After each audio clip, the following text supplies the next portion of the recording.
যেন এক রণসাজ, সুশৃঙ্খল আয়োজনের চোখ ধাঁধানো প্রদর্শনী।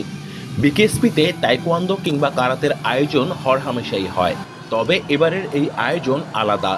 এই ক্রীড়া কৌশল কেবল বিশ্বমঞ্চে বাজিমাত করার জন্য নয়, এবারের আয়োজন আত্মরক্ষার।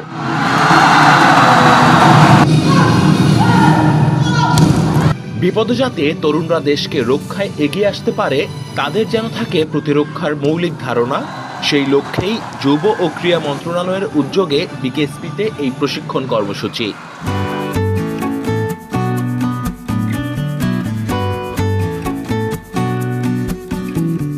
যুবদের আত্মরক্ষামূলক মৌলিক প্রশিক্ষণ কর্মসূচির পুরোটার বাস্তবায়নে আছে বিকেএসপি, আর সার্বিক সহযোগিতা করছে যুব ও ক্রীড়া মন্ত্রণালয়।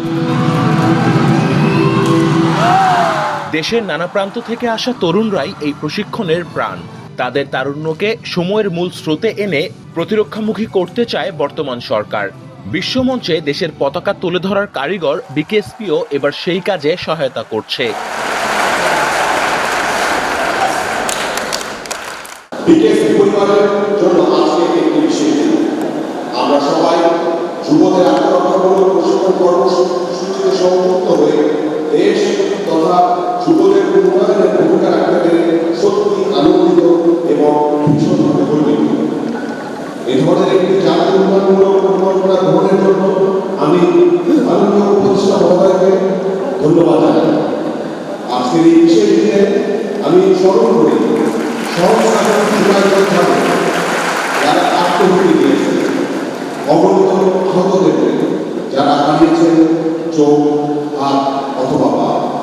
তাদের এই আত্মত্যাগের কারণে আমরা পেয়েছি নতুন ভোর, পেয়েছি নতুন সকাল।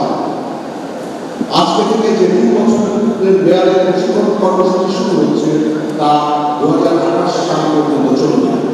মোট 144টি ব্যাচে সর্বমোট 8850 জন প্রশিক্ষণার্থীকে প্রশিক্ষণ প্রদান করবে এই বিকেএসপি।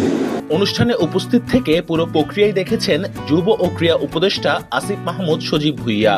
তিনি পুরো কার্যক্রমের খোঁজ খবরও নিয়েছেন, করেছেন তারুণ্যের প্রশংসাও, শুনিয়েছেন আশার বাণী। জুলাই আন্দোলনের অগ্রভাগে থাকা এই তরুণ তুর্কি।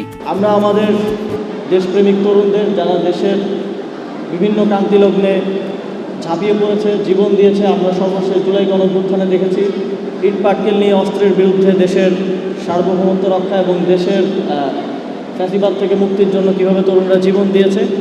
আমরা সেই তরুণদেরকে আরও সক্ষম এবং আরও প্রশিক্ষণের মাধ্যমে তাদের সক্ষমতা বৃদ্ধি করতে চাই, যাতে ভবিষ্যতেও এই ধরনের সংকটকালে তরুণরা আরও গুরুত্বপূর্ণ অবদান রাখতে পারে। সারা দেশের ন্যূনতম এসএসসি উত্তীর্ণ, শারীরিক ও মানসিকভাবে সুস্থ ও প্রশিক্ষণ গ্রহণে সক্ষম 18 থেকে 35 বছর বয়সের বাংলাদেশের প্রকৃত নাগরিকগণ 15 দিনের সম্পূর্ণ আবাসিক প্রশিক্ষণ কার্যক্রমে অংশগ্রহণ করেছেন। যুবকদের জন্য 102টি ব্যাচে 8250 জন এবং যুবতীদের 12টি ব্যাচে 600 জন সহ সর্বমোট 114টি ব্যাচে 3 বছরের বিভিন্ন সময়ে 8850 জনকে প্রশিক্ষণ প্রদান করা হবে।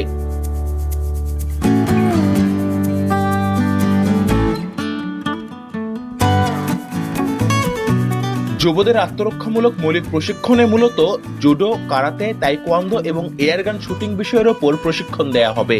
এই প্রশিক্ষণের লক্ষ্য যুবদের আত্মবিশ্বাস বৃদ্ধি, শারীরিক ভারসাম্য অর্জন, শৃঙ্খলা ও আত্মনিয়ন্ত্রণ, শারীরিক সক্ষমতা অর্জন এবং জীবনে ইতিবাচক প্রভাব বিস্তার করা।